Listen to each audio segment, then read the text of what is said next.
Welcome back to The Nobody Zone, a podcast produced by RTE's Documentary on One in Ireland and Third Ear in Denmark. Before we begin, here's a letter we received sometime after the original podcast series went out. The letter came to us through the Irish chaplaincy in London, who are in contact with Irish prisoners in UK prisons. We'd put the word out that we wanted to hear from anyone who may have known Kieran Kelly in jail, and we received this reply. The text here is read by an actor. August 3rd, 2020, Her Majesty's Prison, Franklin, Durham. Kieran Kelly. I can't remember if I met him in Whitemore or in Wakefield Prison. My mind is blocked on which prison I bumped into him first. Or what can one say about him? The only way I can put it across to you is in this way. Over the many years inside prisons across the UK, I've met a few serial killers. One can group them into their own groups. First you have stage 1 killer. He's stone-faced with no facial expression and gives nothing away on what's going on inside with his thoughts. He's quiet and a loner. Doesn't mix with others and won't speak unless spoken to first. One doesn't know where they stand with this kind of mental killer. And then you have the happy-go-lucky killer, always on the move, won't walk with others but likes to be heard, laughs and jokes as it gives him an audience. And this is how Mr. Kelly lived his life inside all the prisons he was housed in. He needs people around him who he can control and use. Lives from day to day with no other thoughts for the next day, week, or month or year. No tomorrow, just today. The week will always be his target, but old school inmates like myself and others will tell him to jog on if he tries his head games with us. Serial killers are very hard people to get to know if you're not in their clique. It's very hard to put across. What one can say is, one will never know what's going on inside their heads. Messed up people with nothing to live for is what I can say about them. We left you last time with a promise that we'd found more answers and more questions in the story of Kieran Patrick Kelly. If you've not heard the previous 7 episodes, I strongly recommend you stop here and hear them before you go on. Who did you murder, or are you a spy? I'm just fond of a drink, helps me laugh, helps me cry. No, but just drink red biddy for a permanent high. I laugh a lot less, I cry till I die. Kieran Kelly died in Franklin Prison back in 2001. Franklin Prison houses many of the most dangerous criminals in the UK. The Yorkshire Ripper, Peter Sutcliffe, was an inmate. The so-called Dr. Death serial killer, Harold Shipman, was there, and many, many more. The letter you heard at the beginning of the programme was the first of 2. The man who wrote it, who we can't name, has himself been incarcerated in prison long enough to have run into Kelly more than once.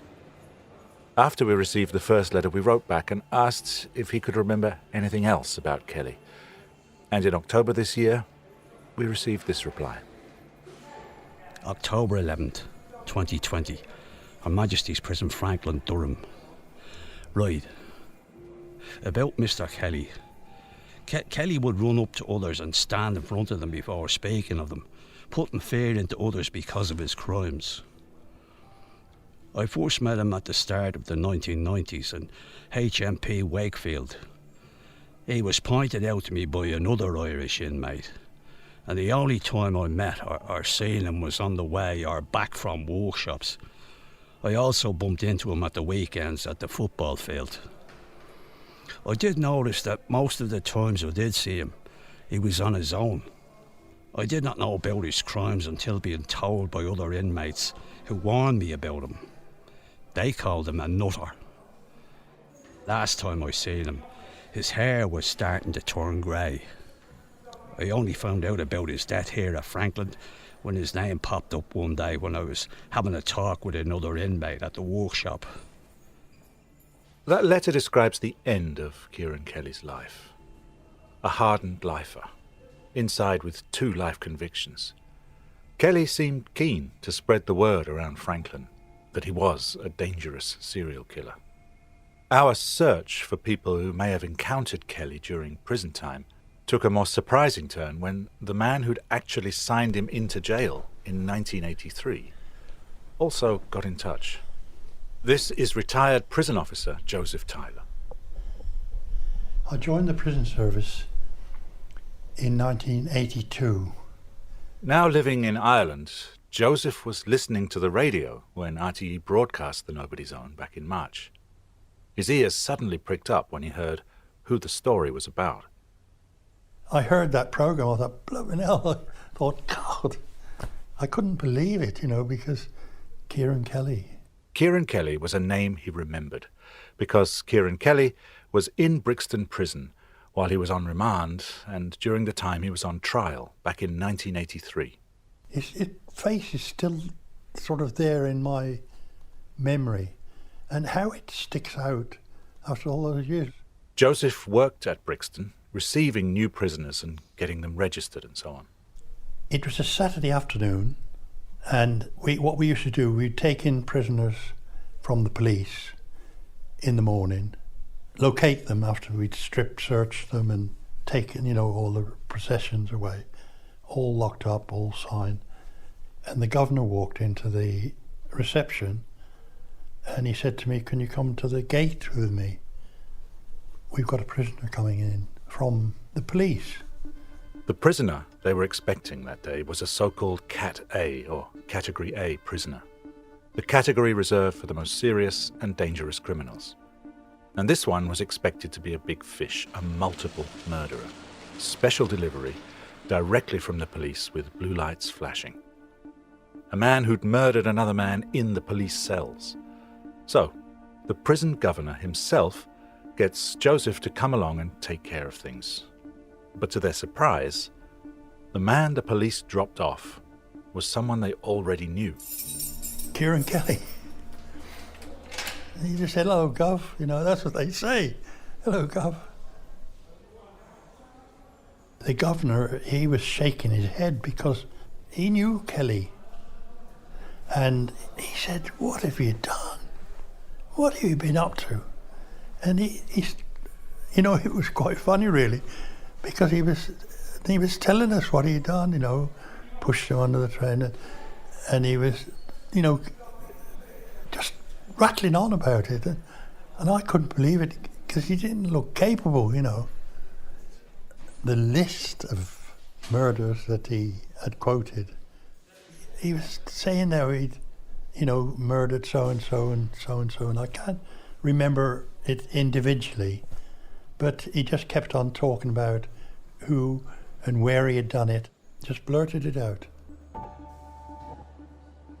The fact that the governor of Brixton Prison knew Kelly so well and was so surprised to see the little man with the big nose suddenly admitting to multiple murders is down to the fact that Kelly was a regular.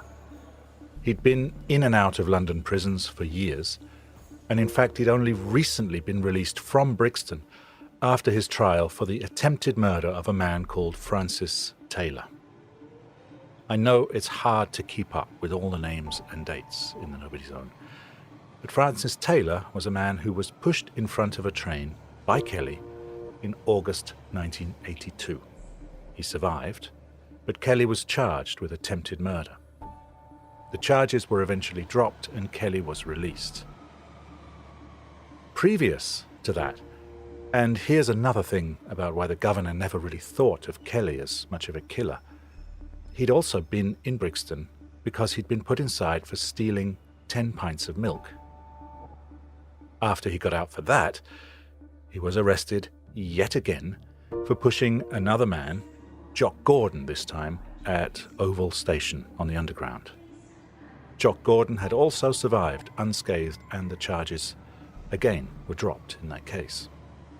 Kelly had only been out of prison just a few weeks before the day he went to Clapham Common, attacked a pensioner and stole his ring, and got arrested yet again. Then and only then, when Kelly murdered William Boyd by strangling him with his socks, did the confessions begin and the charges finally stuck. He was at Brixton and he was quite well known, but he was never any trouble. He'd just be sparring about and that, you know, and just he was like a flyweight, a little tiny man. And meeting with him that night, something that I've never forgotten. The picture of Kieran Kelly waltzing back into prison with the cheery "Hello, Gov" fits very well with the man Ian Brown remembers from the interviews at the time. As Ian Brown pointed out previously in this podcast, prison was just part of the routine for Kelly. I think it went through his mind, you know, having a bed every night and a pillow and a blanket and a mattress and food ain't going to be such a bad thing. It's actually a big improvement on what I've got now. And I think it was, you know, some of it was relief that I'm going somewhere safe.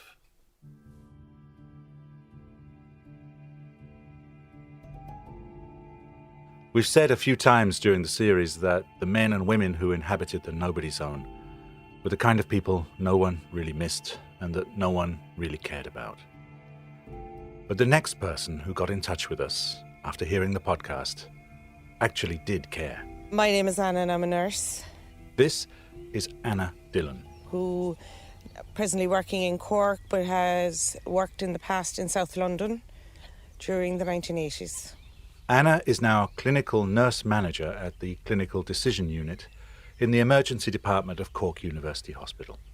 Just like Joseph Tyler, Anna also had to stop up and listen when she heard mention of Kieran Kelly's name on the radio, because that was a name that was often spoken about back in the 1980s when Anna was a nurse working in St George's Hospital in Tooting, South London. The reason I contacted the show was because it brought back a huge amount of memories for me, things that this is well over 30 years ago, that I had actually forgotten about, and that brought back a whole part of my own life history and journey at that time in London. At that time in London, Anna worked closely with the homeless, the people who knew Kelly. Nosy Kelly would have been obviously what he was referred to in the documentary, but like the boys used to call him Psycho. They used to say he was Psycho Kelly. And that's the way they refer to him on the street. And I don't mean to offend anybody by saying that, but that's they refer to him as that. The boys Anna's referring to were the predominantly Irish homeless men she treated on a daily basis at the hospital, together with her colleagues, who took it upon themselves to make sure they had a safe place to come and get medical treatment, to offer a familiar voice to talk to, sometimes even a shoulder to cry on. Anna and nurses like her were a very rare source of kindness and compassion in the tough lives of these rough sleepers. Anna was moved to get in touch with us because of one man in particular. There was one particular guy, and his name was Noel Logan. He was an amputee. And I was standing in my kitchen and I was listening to the show as it went on, and I thought, oh my God, all those years of disbelieving Logan. All those years of disbelieving Logan, because Logan told her what Kieran Kelly had done to him. I was kind of going, you know, throwing him in the bath or in the shower and cleaning him. What happened to your leg, Noel? How'd you lose the leg? Psycho Kelly shoved me under the train. I couldn't get to the end of the platform fast enough. He remember going under the train and waking up minus his leg. Logan didn't just mention this once. It was a story he told consistently, over and over again, over many years. I said it to my colleagues and they said, no, he's only making that up, that's all. And he said, that's the drink. But no, he was very adamant. He was absolutely adamant that Nosy Kelly shoved him under the train. And every new nurse that had come along, a new doctor had come along, they'd all get the same story. So do you know the way something kind of, you just go, yeah. You know, so everyone was, is that true? No, I don't think so. Anna felt her heart sink when she heard about Kieran Kelly on the Nobody Zone. And I felt so bad for Logan that I had, you know, I hadn't believed him, even though we always looked after him really well and made sure that he was okay. And I couldn't, for the life of me, all these years, until that Sunday, understand why a guy would have jumped under the train, lost his leg, and like as if it were a suicide attempt, and still continue on life around Tooting on crutches with one leg and getting a new shoe every other week from whichever shoe shop put out the right shoes, the right foot shoes. One-legged Noel Logan, a familiar face on the streets around Tooting in South London, known along the high street for stealing single right-foot shoes from shoe shop displays, and much loved by the nurses at St George's, where, as an amputee, he was a regular client. Noel was a rogue. A rogue. Even when he was drunk, he was a rogue. You couldn't but love him. We had a huge affection and a soft spot for Logan over all of them, and that's why he's the one that stood out in my mind. Very intelligent man. Noel always got fresh clothes and a bath, and we'd bring in clothes from home. I had an awful argument with him one day. He was being really now a bit belligerent, and it came to harsh words, so I told him, clear, get out. And I said, when you're coming back the next time, I said, Logan, you better bring the roses, right? And about 2 or 3 days later, he arrives back apologising with a big bunch of flowers that he robbed out of someone's garden up the road. And you kind of go, what you say? He was a good soul, though. But that's the reason why I contacted you. I'm sorry, Noel, that I didn't believe you. Very sorry. Kelly didn't mention Logan on his confession tape, and Logan's story about being pushed under a train by Kelly doesn't appear anywhere on Kelly's long rap sheet. He would have been charged with attempted murder for that one. But then, none of this is altogether surprising. The Irish homeless didn't expect much from the police in London in those days, other than a possible beating, according to Anna Dillon. So they usually just avoided them at all costs. Logan never laid charges. Nobody at the hospital thought to do so either on his behalf, because nobody believed him. In the Nobody Zone, things just flew under the radar. But Anna Dillon did know about Kelly. She heard about him often. I never met him, but I knew all about him. In fact, a lot of people knew about Kelly. The one she said the boys called Psycho. They used to say, like, you'd feel him before you'd see him. They knew he was in the vicinity. But they all were afraid of him. It wasn't just the other homeless who avoided Kieran Kelly. His picture was pinned up on the wall inside the hospital itself. We had a spreadsheet of troublemakers, people who caused trouble or who were a danger to us, photographs, mugshots of people. And he was on it, and a number of others, like of other nationalities, were on it as well as mental health patients, that when they came in, they would be a threat to us as staff. Anna recalls that Kelly's face was on top of that list even long after he'd been sent to prison, just in case. It came across very well in the documentary that, you know, the guy in the cell was snoring and it irritated him, so he went for him. And that was basically, if something irritated him, he went for them. And he needn't have been drunk for that. So he seemed to have been that kind of schizoid personality kind of thing. He could flip like that. He was known for that. The people who knew him, sadly, are not with us, my nursing colleagues, and they would have been the ones that would have been able to tell you a whole lot more. But I do know one thing, they didn't like him. And I think it was the only one of the lads they didn't like. He just wasn't a nice person. Anna also recalls a significant drop in injuries showing up at the emergency room after Kelly's arrest. A load of people used to come in, beaten up and brought into hospital, and they'd say it was Kelly. after he went to prison, all that kind of, it just seemed to stop. It was more, they were what we used to call PFO, piss fell over, we were seeing after that. Anna remembers the fallout of London's nobody zone from her own experiences there. The desperation and the hopelessness that it caused. I learned an understanding of life on the streets, living homeless, from that period in London and from learning from Noel Logan and the rest of the lads.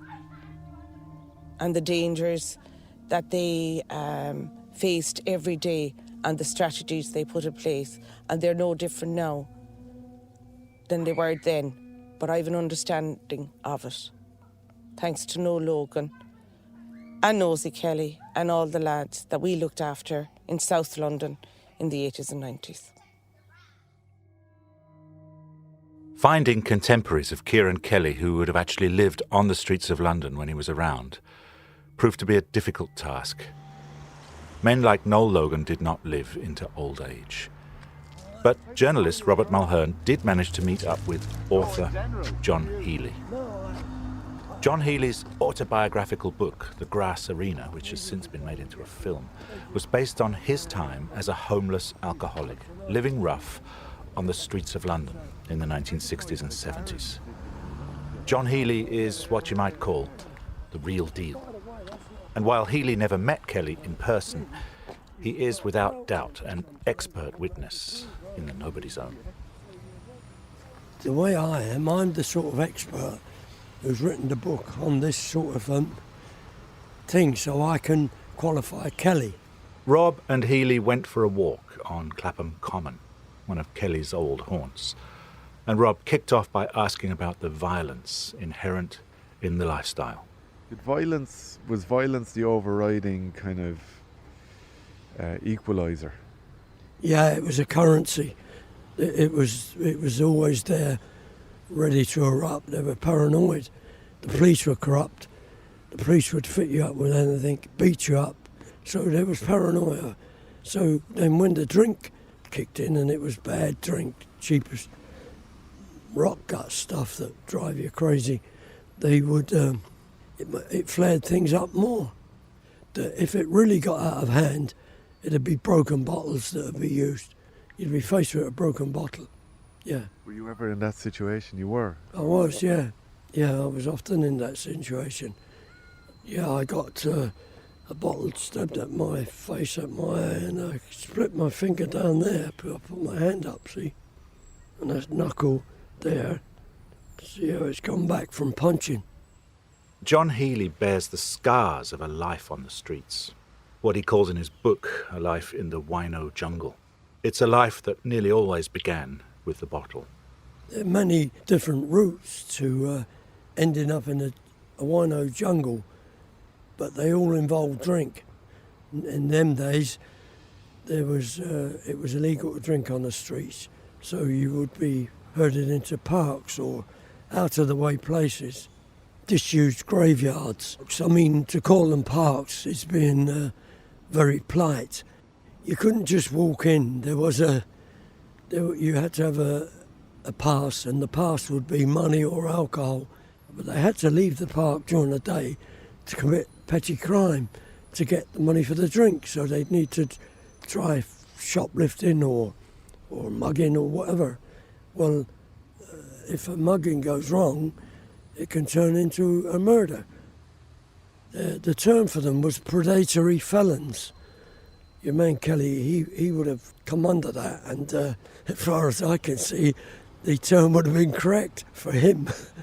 Healey explained one of the dubious advantages of the homeless life. That meant avoiding prosecution was sometimes relatively easy. If they arrested you for that, they wouldn't know who you were. You could give any name. They wouldn't have your fingerprints. If they sent your fingerprint, they couldn't just mess around. It'd take days or a week to come back with the fingerprints. They wouldn't know who you were. You could give them any name you liked. And so a man like Kelly, moving around all over the place, they wouldn't know who he was. You wouldn't know if it was their real name or a nom de plume, because they'd be Scotch Jack or Irish Jim or Cockney Fred or Maltese John, but you never knew their first names or really their last names or their story. And even if they told you a story, it probably would be all lies. I mean, I've done it myself. And you go to court and I give them Paul Newman once, and they believed it, you know.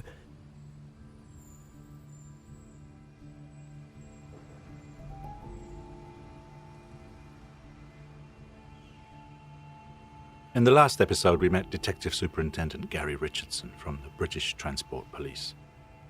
And we heard that interested parties had contacted the inquiry he ran, looking for answers in connection with the deaths of loved ones on the London Underground in the 60s, 70s and 80s. Deaths usually recorded as suicides or accidents. The suicides in particular raised big concerns, of course, because families simply couldn't accept that explanation sometimes.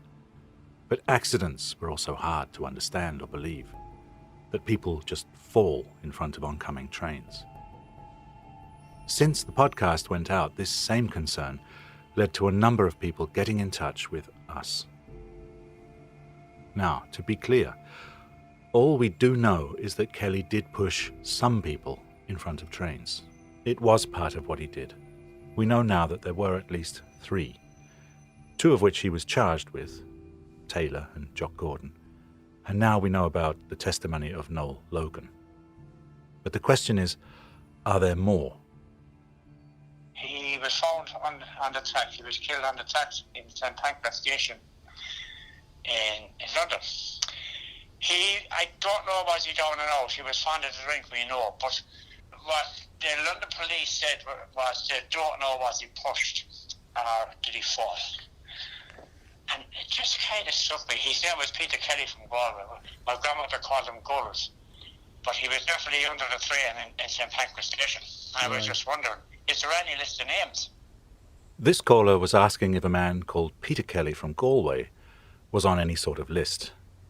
We had a few inquiries of this sort, but there was just no way we could track any of them down or verify them.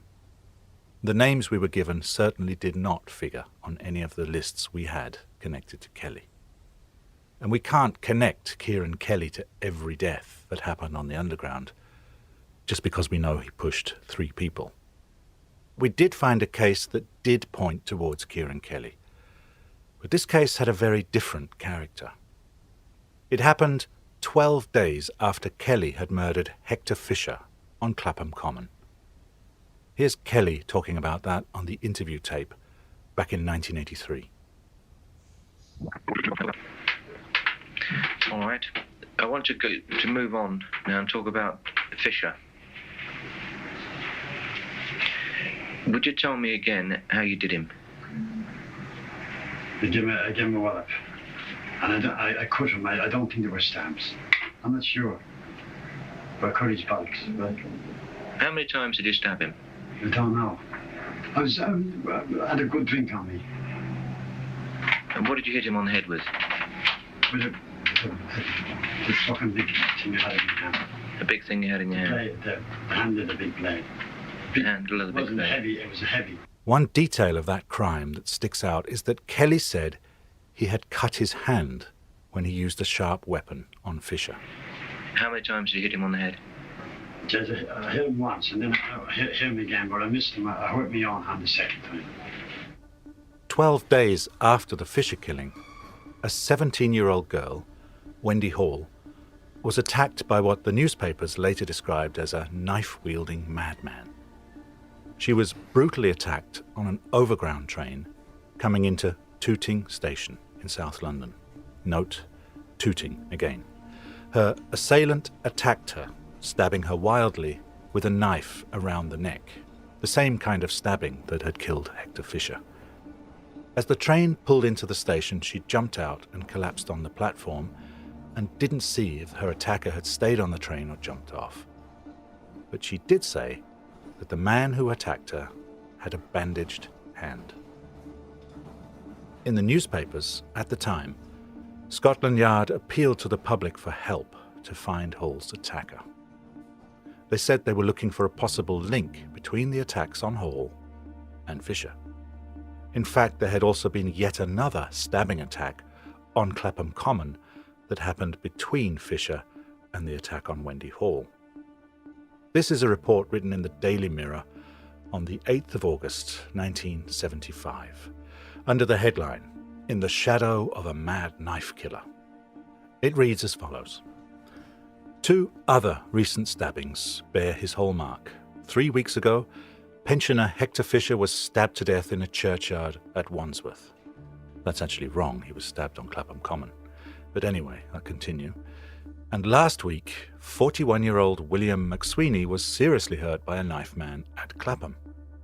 A senior detective said, "These attacks may all have been the work of one man who's been affected by the long spell of hot weather. He must be caught before there are more victims." No one was ever arrested for the attack on Wendy Hall, and Kelly was never charged with the killing of Fisher until 8 years later. It was at that time that police showed a picture of Kieran Kelly to the now 25-year-old Wendy Hall for identification, but she failed to identify Kelly. In fact, she maintained that her attacker was a tall man with light-coloured hair. She made no mention of a big nose or anything like that. There was also a police artist's impression made at the time of the attack based on her description, but it bears no resemblance at all to Kelly. The case of the stabbing against Wendy Hall remained unsolved. So let's move on, because it's time to tell the story of a woman called Kitty Kelly. No relation. Back in March of this year, when the podcast was still underway, we recorded a phone conversation with a woman called Elisa Upchurch. Elisa is talking to Liam O'Brien from the Doc on One team here. The lady in question is Kitty, who'd be your grandmother. Yeah, Catherine Kelly. We found Elisa through a family member that had posted online about the Nobody Zone podcast. We found out that Elisa had been in touch with the British Transport Police back in 2015 when the story first hit the headlines. But the British Transport Police had never gotten back to her. So we got in touch. Elisa was concerned about her grandmother, Catherine or Kitty Kelly, who'd come over to London while Elisa's mother was pregnant with her. So she was over in London helping my mum, basically, because my mum was pregnant with me, obviously. And she was going down to the church for the day, which was St George's Cathedral. And so she went to Kennington Tube Station to get the tube. It was like one stop away, I think. And yeah, she obviously heard that was, they said she either jumped or she was pushed or she'd fell onto the tracks. Elisa had heard the story going around the papers about Kieran Kelly back in 2015, and it struck a chord, mostly because of where her grandmother had died. But then when I heard that he was pushing people onto the tracks of that line, the Northern Line, which is Kennington Tube Station. Kennington Tube Station was a place we know Kelly often frequented. All the stations up and down the South London section of the Northern Line, Oval, Kennington, Clapham, Tooting, feature in this story as regular haunts of Kelly. Anna Dillon confirmed that the lads on the street never knew where he was going to show up, but it was always along the Northern Line.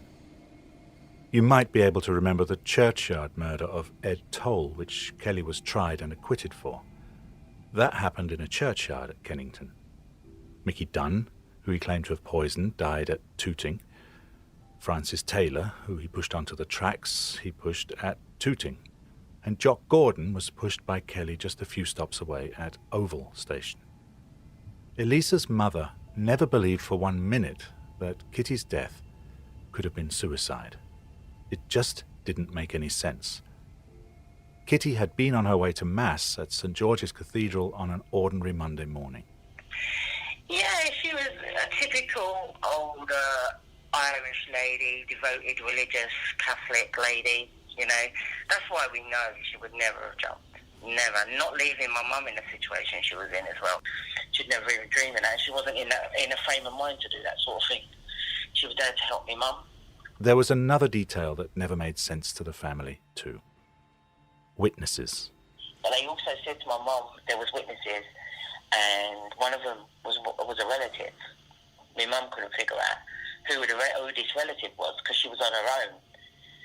And it weren't until later on that we found out that I assumed and put together, because his name was Kelly also, wasn't it? The guy, this Kieran Kelly. We know that Kelly did sometimes hang around the scene of a crime, so the police could possibly have talked to him at the time and written his name down, and then just assumed that he was related, same name. Elisa suggested this to the police back in 2015. When I spoke to the police, they all said, like, he couldn't have done it, he wasn't in the area at the time, and stuff like that. And then I spoke to another guy that said, well, there is possibilities that he could have done it. We're not going to say yes and we're not going to say no. One thing, however, speaks strongly against Kelly being involved here. The fact that he should have been locked up at this time. I've since learned that apparently he was in Broadmoor at the time. Yeah, I mean... So that's put even more confusion to the situation. We talked about Kelly's time in Broadmoor back in episode 4. Kelly had committed an aggravated robbery, forcing his way into a house in South London with a knife in 1969. He was committed under the Mental Health Act and spent 2 years at Broadmoor before they let him go. Now this ought to rule him out, until you consider two things. Number one, at that time, inmates of Broadmoor Psychiatric Hospital could, relatively easily, it turns out, be granted day or weekend release time. They were simply allowed out sometimes. This was something that caused a huge stir in the 1970s, as the whole system seemed to be fairly arbitrary, and a number of inmates ended up committing violent crimes while they were on short-term release from Broadmoor. So the practice was eventually stopped. But this brings us to the second thing, the date on which Kitty Kelly died. March 16th, 1970.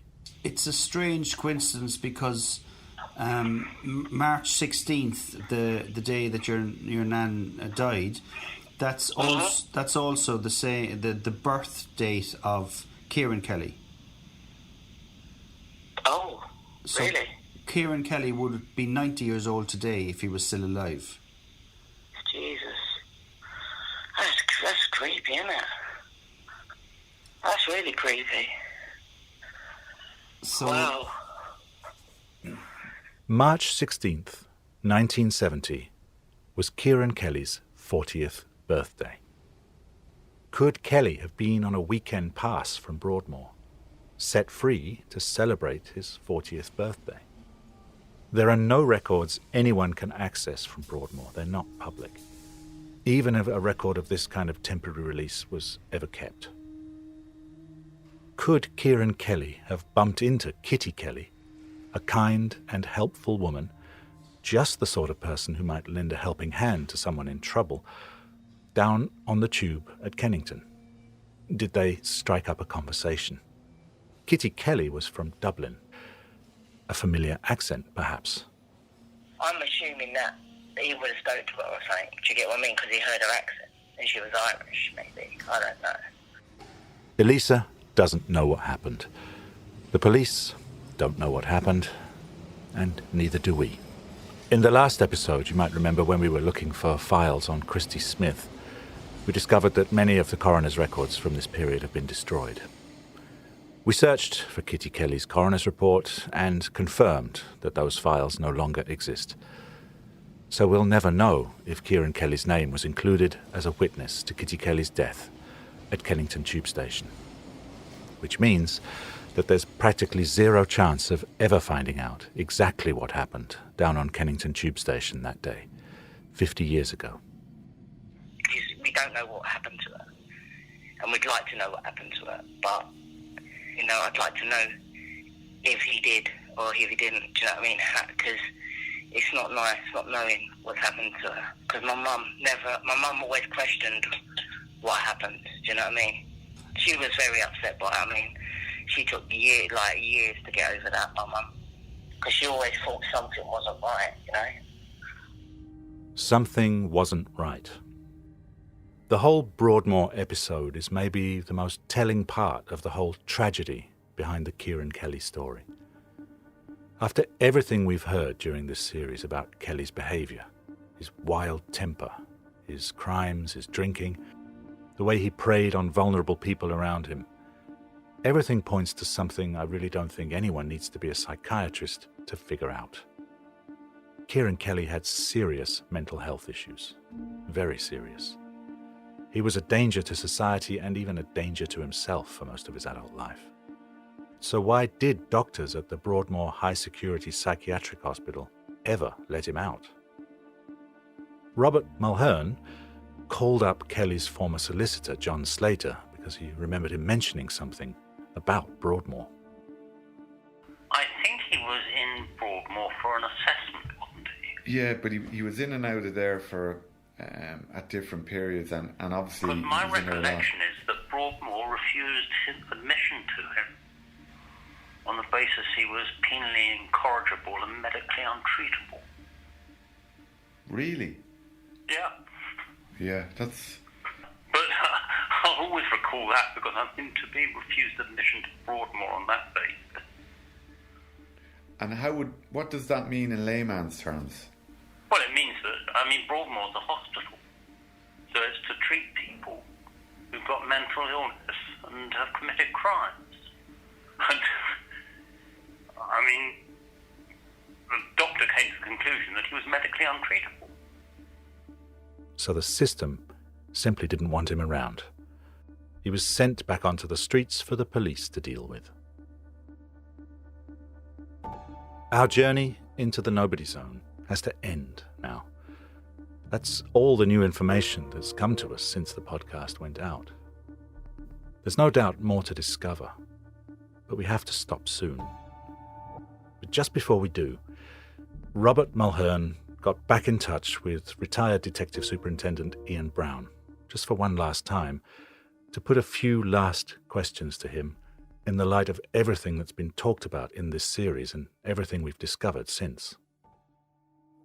Rob really just wanted to ask him if, in the light of what we now know, he would have done anything different.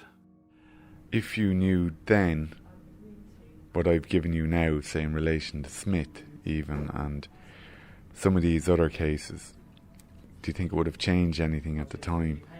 Had I have had that at that time, the records that we would have needed would be fresh. I might well have got records from Broadmoor to know whether he was out on his birthday. Then that's another one that would have been chased to the nth degree. But was it the case that the reason he tied off the Kelly case when he did and how he did was because there wasn't a commitment to provide further resources to go and follow up his other admissions? So, is that right? No, I don't think that's absolutely right. What I think is that once you've got a conviction which sends somebody away for life, other than clearing it up for the benefit of the relatives and that, there isn't the same incentive to chase another 10, 20, 50 murders, whatever it is, and you rely on the logic of probability. So almost certainly he committed that murder, but do we need to prove it? Do we need to spend lots and lots of resources to prove a murder that isn't going to benefit us or anybody?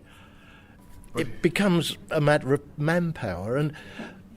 But I have to mark this with you, like this might come across as being unpalatable now. If I was to put my kind of critical hat and take a contrary view of the investigation, I might say, well, take Dennis Nielsen, another prolific British serial killer. Would the investigation team have just stopped at 2 or 3 there when they actually kind of got... They did. They stopped at a certain point. There was certainly one murder that could definitely have been proved, and they actually turned round to the wife and said, well, I'm sorry about that, love, but the indictment's already written up. We won't be pursuing that one. So, again, you're going back to those days. I mean, the flack that those detectives got for trying to prove one more and one more and one more. They were told repeatedly, we've run out of money, you can't do any more. You've got 7, why go for 8? It's enough. And whether it's right or wrong, that is the fact of policing in those days. But say the Yorkshire Ripper, wouldn't have been the case that they would have stopped with the attacks there. But you're talking, all right, you go to Yorkshire Ripper. What you're talking about in the Yorkshire Ripper was a complete mess because there were no computers connecting each station. So stations next door to each other were investigating murders and not talking to each other. The Yorkshire Ripper should have been stopped ages before because there was all the information was there, but one bit was in one police station, one bit was in another, and one bit was in another. Had they have been put together, they'd have said, oh, there you go, this is car number so-and-so, and that's who's doing it. The one thing you cannot do is to judge 30 years ago by today's standards. Like someone who might have listened to 1 to 6 of the Nobody's Own, they've listened to our conversations, the journey that we've been on to try and get a handle on the numbers game. How many did Kelly kill? You might think, okay, from the police point of view, there was an information deficit maybe in relation to Kelly's crimes, but then they might hear Anna Dillon's testimony from the hospital and say, well, hold on a minute, here's somebody saying that everybody in the entire hospital knew Kelly, his picture was on the wall, the dogs in the street knew it. How did the cops not know about Kelly's reign of terror around Tooting? And you know something? We've got a situation now where we've got something in society where people are saying Black Lives Matter.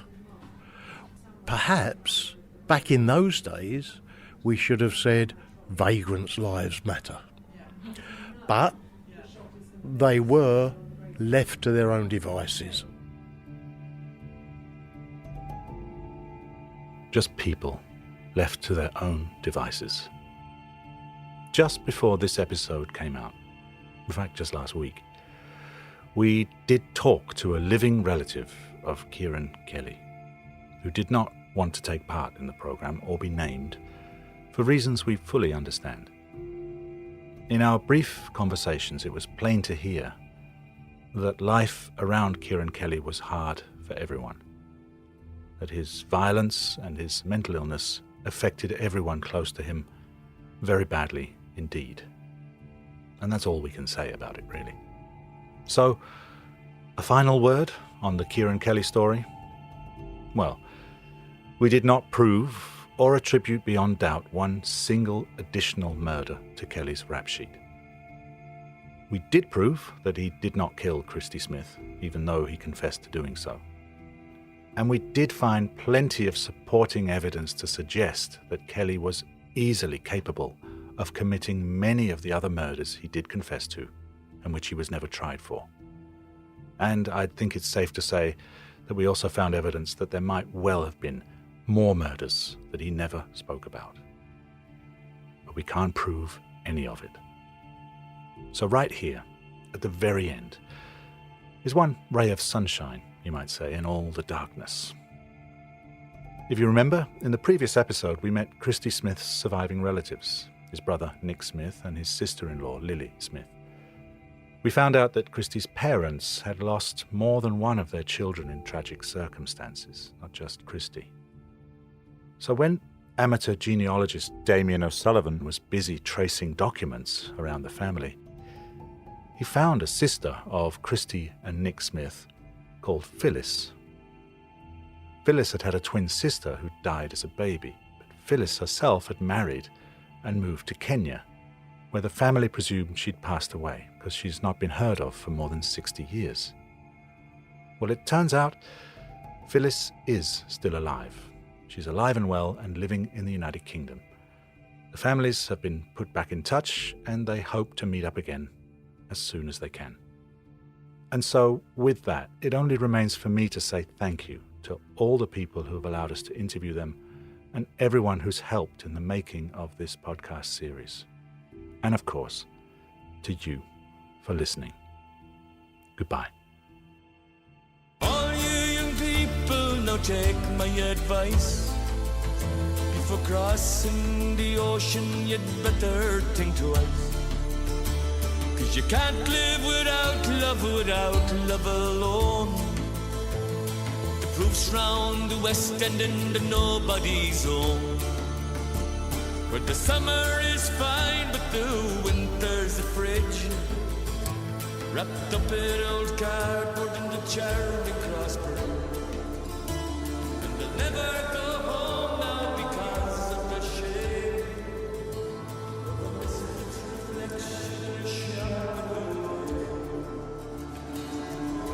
The Nobody Zone is written and narrated by Tim Hinman. Storyline and production is by Tim Hinman and Christer Molson. Original idea, research and recordings are by Robert Mulhern, Nicoline Greer and Liam O'Brien, with production assistance from Sarah Blake, Donal O'Herlihy, Tim Desmond, Ronan Kelly and Michael Lawless. Special thanks to genealogist Damien O'Sullivan and historian Niall Murray. The letter from the prisoner in HMP Franklin was voiced by Joe Taylor. The title music is the song Missing You, performed by Christy Moore. Original music for the series is by Tim Hinman. Graphics, marketing and press by John Kilkenny, Laura Beattie, Amy O'Driscoll, Nigel Wheatley, Frederick Neilbo, Gilly McDonough, Ellen Leonard, Bren Murphy and Anna Joyce. Illustrations by Alex Williamson. The Nobody Zone is a collaboration between RTE's Documentary on One in Ireland and Third Ear Productions in Denmark.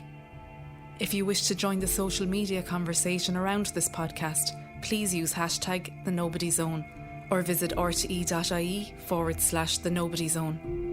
And if you'd like to comment or share any information you might have on the story, we'd love to hear from you. Email us documentaries@rte.ie. Thanks for listening.